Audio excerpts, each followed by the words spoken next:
নমস্কাৰ, মই ৰাবিয়া বেগম। কবি ৰিচামণি আখতাৰৰ কথাৰে আজি এটি কবিতা পাঠ কৰিবলৈ ওলাইছোঁ। কবিতাটিৰ শিৰোনাম এনিশাৰ বাবে প্ৰেমিক হৈছিল তেওঁ। বাহিৰৰ আকাশখনত এন্ধাৰবোৰে যেন গিলি ধৰিছিল, তৰাবোৰো জিলিকি থকা নাছিল, কিন্তু নিস্তব্ধ ৰজনীটো সিহঁতৰ প্ৰেমৰ সাক্ষী হৈ হৃদয়ৰ পৰা হৃদয়লৈ এজাক জোনাক ছটিয়াইছিল। সীমাহীন মৰম দিব বুলি প্ৰতিজ্ঞাবদ্ধ কৰিছিল, কিন্তু সিমূৰৰ পৰা এটা দীঘল হুমীনিয়াই কাঢ়ি মেছেজ আহিছিল, মই নিৰুপায়। পুনৰবাৰ প্ৰত্যাখ্যান নকৰাৰ আশাত আকৌ কৈছিল, ভাবি চোৱা না। তেতিয়া নিশ্চুপ হৈ শুনিছিল ভগ্ন হৃদয়ৰ কথাবোৰ।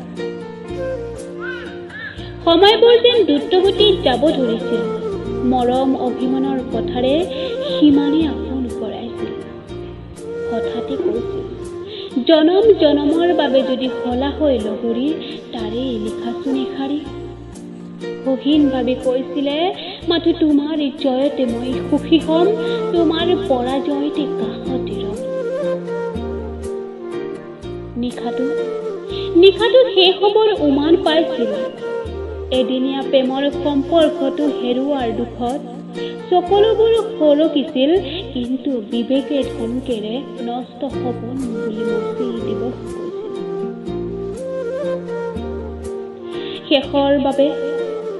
শেষবাৰৰ বাবে প্ৰেমিকে কৈছিল, পাহৰিব নোৱাৰিম হয়তো কাহানি এই বেনামী সম্পৰ্কৰ কথা। মনত পৰিলেই সহ্য কৰিব লাগিব এই হৃদয়ৰ ব্যথা।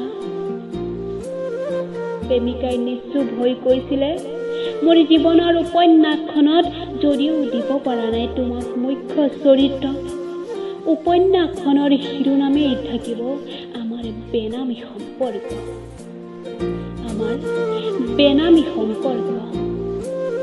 ধন্যবাদ।